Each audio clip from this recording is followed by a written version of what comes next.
Olá! Hoje a gente mergulha assim no capítulo 35 do livro de Jó. É um momento chave porque entra o Eliú, né, um personagem mais jovem que decide dar o seu parecer ali no debate. Exato. E ele chega para balançar um pouco as coisas. Totalmente. E ele traz uma questão, nossa, super fundamental, eu acho, que é a nossa justiça, ou sei lá, o nosso pecado, isso afeta Deus de alguma forma? Tem alguma, tipo, vantagem em não pecar?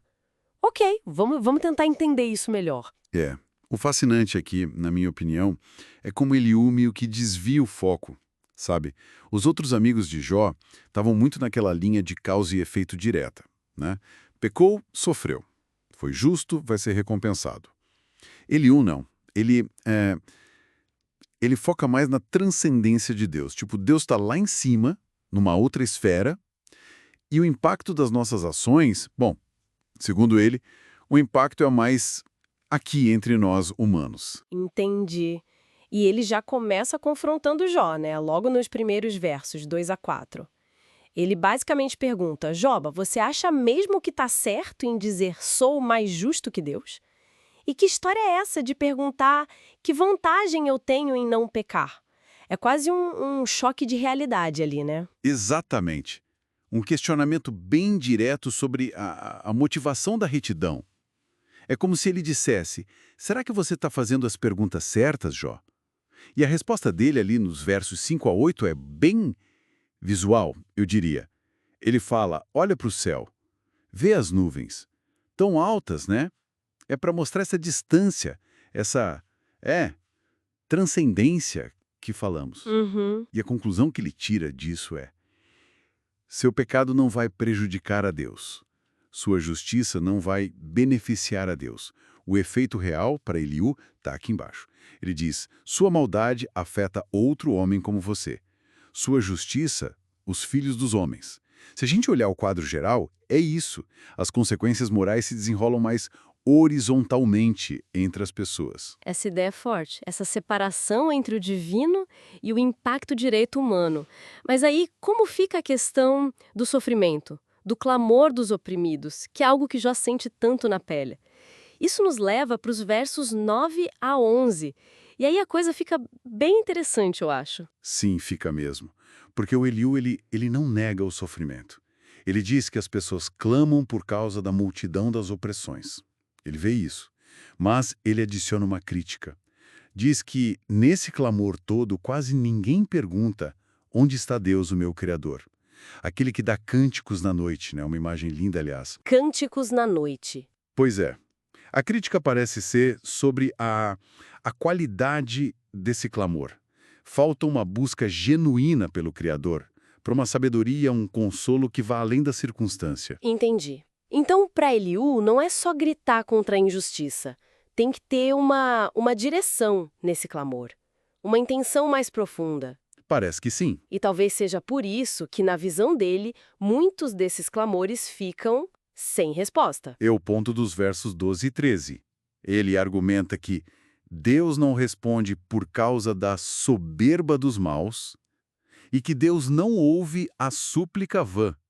Quer dizer, um apelo que nasce só da revolta, do orgulho ferido ou sem essa busca real por Deus, seria vazio. Hum, Isso levanta uma questão bem séria, né? Sobre que tipo de oração ou apelo Deus ouviria na perspectiva do Eliú. É uma visão, assim, um pouco dura até. Coloca um peso na atitude de quem clama. com certeza. E pensando nessa lógica toda transcendência, apelos vãos, como é que ele amarra isso diretamente com Jó? Porque ele critica bastante o jeito que Jó tem falado, né? Critica, sim. E ele conecta tudo nos versos finais, 14 a 16. Ele basicamente diz para Jó: você fala que não vê Deus, que sua causa está lá parada, mas para Eliú isso são palavras vãs.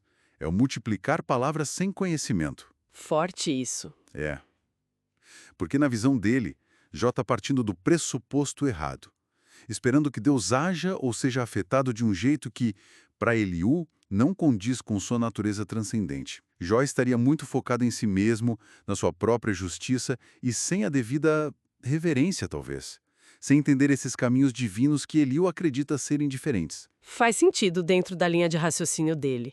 Então, para a gente resumir, qual seria a grande contribuição do Eliú para essa discussão toda? Olha, eu diria que a perspectiva do Eliú se resume em alguns pontos-chave. Primeiro, justiça e pecado têm consequências reais, sim, mas elas se manifestam principalmente aqui, entre nós, afetando nossas vidas e a sociedade. Segundo, Deus, por ser transcendente, está além de ser ajudado ou atrapalhado pelas nossas ações individuais. Terceiro, o jeito que a gente se dirige a Deus, especialmente no sofrimento, importa. Não pode ser só um grito de dor ou revolta. Precisa ter sinceridade, humildade, uma busca real por aqueles cânticos na noite. A virada principal que ele traz é essa. Seu comportamento moral é crucial, não para mudar algo em Deus lá no céu, mas porque molda o mundo aqui na Terra, o bem-estar das pessoas ao seu redor. Nossa, essa ideia final é bem provocativa mesmo. Se a gente levar a sério esse argumento do Eliú, que o impacto maior das nossas ações é interpessoal aqui na Terra, como isso muda a forma como a gente pensa sobre sofrimento, justiça, responsabilidade? Talvez seja um convite para a gente olhar menos para cima, esperando uma resposta divina imediata para cada ato, e mais para os lados, sabe? Ficar mais consciente do efeito dominó das nossas escolhas na vida dos outros. Fica aí a reflexão, né? Onde a gente coloca o verdadeiro peso das nossas ações?